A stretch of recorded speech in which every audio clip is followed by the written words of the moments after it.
Salut les amis, bienvenue dans ce nouveau voyage dans l'espace. Nous allons découvrir les merveilles de l'univers, de la vie extraterrestre et de la technologie spatiale. Ce voyage nous amènera à comprendre comment l'espace est vital pour notre planète et comment il nous affecte. Nous allons explorer les mystères de l'espace et découvrir ce que l'avenir réserve pour l'humanité. Préparez-vous à une aventure épique qui vous fera voyager des profondeurs de l'espace à ses plus hautes altitudes. Alors allons-y. Au programme, le télescope européen Euclide et sa prochaine mission qui va arriver cette année. Replaçons les choses dans leur contexte. Pour comprendre ce qui se passe dans l'écosystème géopolitique mondial aujourd'hui, il faut remonter au XXe siècle. Ce siècle nous a donné la relativité générale et la mécanique quantique, qui sont deux concepts qui décrivent les interactions fondamentales dans le système spatial connu. Cependant, ceci n'explique pas tous les mouvements de l'univers. Afin de décrire des mouvements inexplicables aujourd'hui, avec nos concepts, les mouvements d'étoiles dans les galaxies par exemple, on a inventé les concepts de matière noire et d'énergie noire. Ceux-ci sont utilisés pour expliquer respectivement le comportement gravitationnel de la matière à grande échelle et l'accélération de l'expansion de l'univers. Ces deux derniers points échappent aujourd'hui à toute explication, et c'est pourquoi, comme dans l'histoire de l'humanité, l'homme a inventé un concept afin d'expliquer un comportement inexplicable. À leurs échelles, la matière noire est considérée comme la raison d'être des galaxies et l'énergie noire constitue le destin de l'univers. C'est dire l'importance de ces concepts pour les scientifiques. C'est dans l'optique d'étudier la matière et l'énergie noire qu'Euclide est développé. Euclide est un télescope spatial de l'Agence spatiale européenne ESA, qui a été lancé en 2022. Il est conçu pour étudier la structure de l'univers lointain jusqu'à 10 milliards d'années-lumière autour du Soleil, l'évolution de la matière noire, de l'énergie noire, le cisaillement gravitationnel et l'étude de la lumière s'émanant des galaxies. Le télescope utilise deux instruments scientifiques pour collecter ces données. Un imageur à grand champ de vue et un spectromageur infrarouge. Il est en orbite autour de la L2. Un point de Lagrange stable situé à environ 1,5 million de kilomètres de la Terre, où il peut observer les cieux à proximité de son collègue James Webb.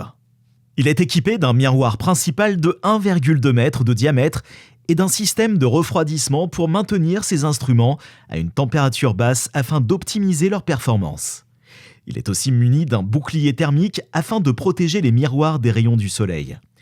Afin d'observer les galaxies avec la plus grande précision, il est équipé de mini-moteurs pouvant développer une puissance d'à peine quelques micronewtons. Ceci afin de se placer à la parfaite hauteur et de corriger rapidement les incertitudes de position en orbite. Comme je disais, une des principales missions d'Euclide est de mesurer les caractéristiques de la matière noire et de l'énergie noire en étudiant les propriétés des amas de galaxies et des filaments de matière qui relient les galaxies ensemble. Il est également conçu pour cartographier des millions de galaxies distantes et étudier la répartition de la matière dans l'univers. Les résultats de Euclide vont aider les chercheurs à mieux comprendre l'histoire de l'univers et à clarifier les propriétés de la matière noire et de l'énergie noire, qui constituent près de 95% de la matière de l'univers. Euclide est, à l'inverse de James Webb, conçu pour pointer une galaxie entière et pas une étoile.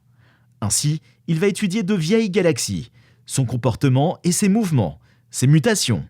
Mais aussi, il va étudier des galaxies plus jeunes afin de comprendre en quoi celles-ci évoluent afin de posséder les caractéristiques d'une galaxie plus âgée. En continuant, Euclide est également conçu pour étudier les propriétés des galaxies des amas de galaxies, ainsi que pour cartographier la distribution de la matière dans l'univers.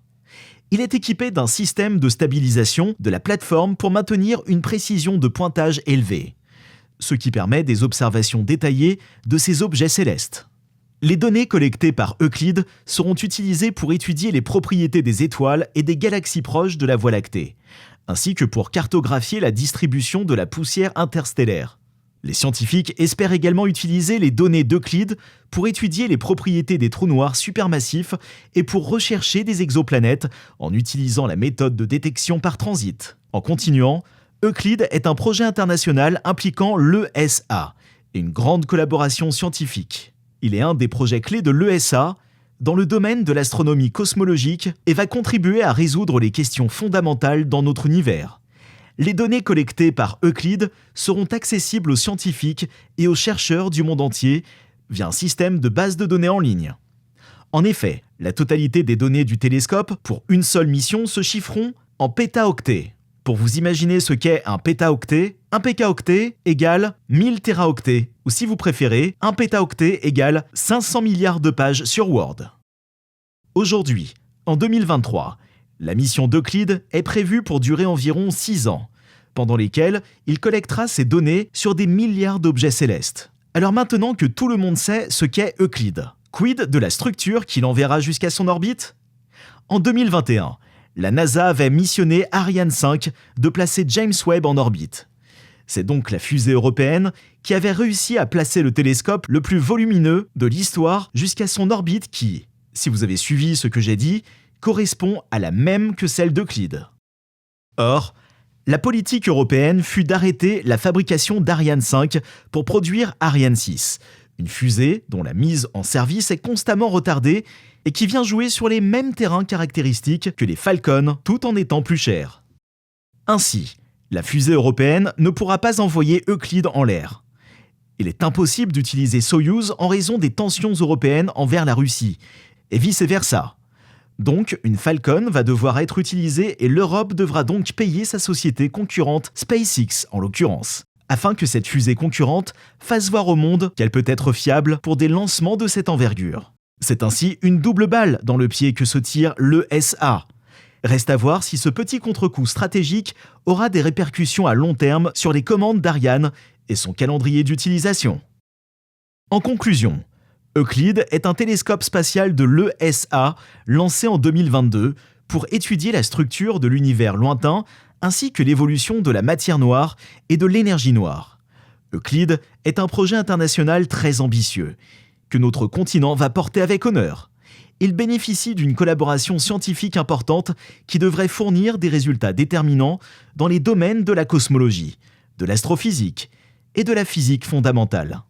Le but étant à long terme de statuer définitivement sur les modèles spatiaux proposés et défendus par les meilleurs scientifiques des plus grandes agences sur Terre, ceci afin de tirer dans le même sens et d'arriver à des découvertes déterminantes qui changeront la vie de l'humain à tout jamais. Pour plus de vidéos géniales, abonnez-vous, partagez, commentez si vous aimez et n'oubliez pas d'appuyer sur le bouton de notification.